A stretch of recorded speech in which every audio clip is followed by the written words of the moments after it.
Sekarang kita kembali ke 3 persamaan. Ada kedalaman atau bathymetry, heat flow, dan juga apa satu lagi? Umur. Umur ya.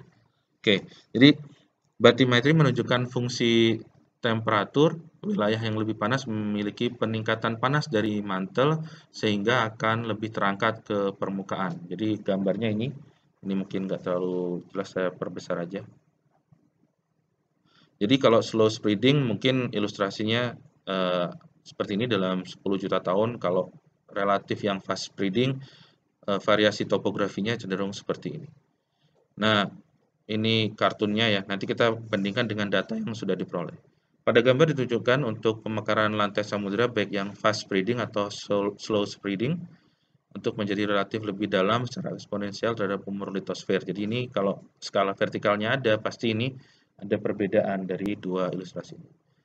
Nah, secara kolektif, pengamatan pada gambar menunjukkan bahwa material-material menjauhi sumbu mid-oceanic ridge atau MOR, kemudian mendingin dan mengeras menyebabkan bagian atas kerak samudera akan jauh lebih tenggelam, karena yang mid-oceanic ridge kan baru materialnya keluar, tapi setelah bergeser, dia padat, dingin, dan cenderung lebih berat. Jadi dia akan, ya mungkin itu sedikit logiknya di situ. Nah, di sini ada plot dari data, kita punya jarak ini dalam kilometer, ini estimasi dari data saja, banyak data di samudra begitu. Nanti kita tunjukkan sekilas dari yang sudah dilakukan orang. Jadi heat flow-nya yang 0 ini anggap saja posisi di mid oceanic ridge. Jadi sebenarnya ada penampang yang simetri begitu ya.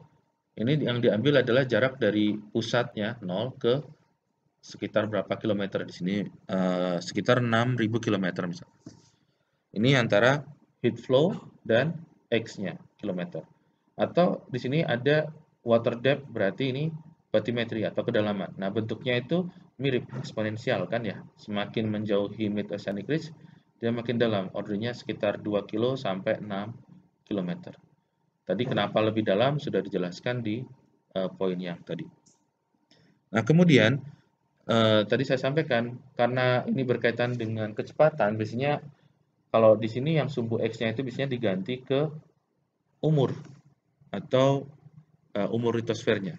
Jadi di sini juta tahun ya, dari misalkan 40 juta tahun, 80 juta tahun sampai 120 juta tahun. Ini hubungan antara water depth ini juga relatif seperti ini. Jadi cenderung lebih general kalau berkaitan dengan umur kerak samudranya. Karena kan kalau kita punya berapa samudra, misalkan ada 7 samudra di bumi nih. Nah, datanya ada banyak tuh. Nah, mungkin untuk menggabungkannya lebih mudah menggabungkan umur daripada jarak, karena ada yang cenderung lebih cepat spreadingnya, ada yang cenderung lebih lambat. Tapi kalau umur, berarti kan pada kecepatan yang sama meskipun jaraknya sedikit berbeda. Oke, yang mungkin yang perlu diketahui lagi, nah sebenarnya ada beberapa karakteristik ya. Data itu nggak ideal seperti yang tadi ya.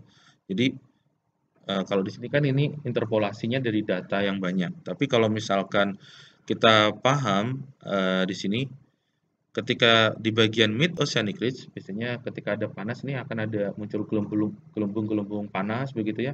Nah, di sini pasti eh, material yang naik ke atas di lautan begitu ya, di mid oceanic ridge, ini pasti akan terpengaruh temperaturnya dengan temperatur hidrotermal atau temperatur air di sekitarnya.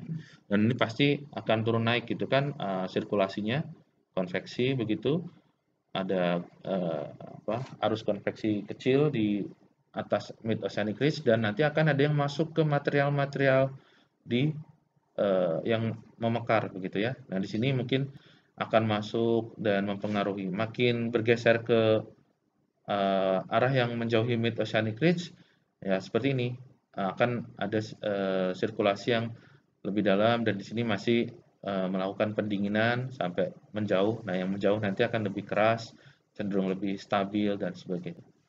Jadi biasanya data yang diperoleh itu akan lebih stabil ketika ada di bagian lereng atau ridge flank dan yang bagian cenderung yang lebih datar. Tapi yang di bagian Mid Oceanic Ridge biasanya ini masih datanya sangat fluktuatif. Kalau diperhatikan secara skematik mungkin ini. Jadi secara teoritis ini kurvanya, tapi secara pengukuran mungkin akan bervariasi pada rentang ini. Nah, jadi kalau kita tahu karakteristik data yang diperoleh terkait dengan heat flow, ini Mid-Oceanic Ridge-nya, sana arah pemekarannya, itu kemungkinan kita akan mencoba memahami data lebih baik dan menarik kesimpulan untuk hubungan umur kerak samudra dan juga heat flow dan kedalaman itu akan lebih baik. Jadi kita perlu pemahaman itu. Nah, mungkin sedikit informasi, suhu air itu bisa mencapai 400 derajat Celcius pada sumbu Mid-Oceanic Ridge. Ini yang telah diukur menggunakan kapal selam, dari textbook ini saya ambil, ya, atau misalkan ini bisa terukur dari keberadaan mata air panas di Islandia yang terletak di Ridge Reykjanes dan pulau-pulau atau wilayah yang lain. Oke, jadi sekarang kita coba tunjukkan datanya seperti apa.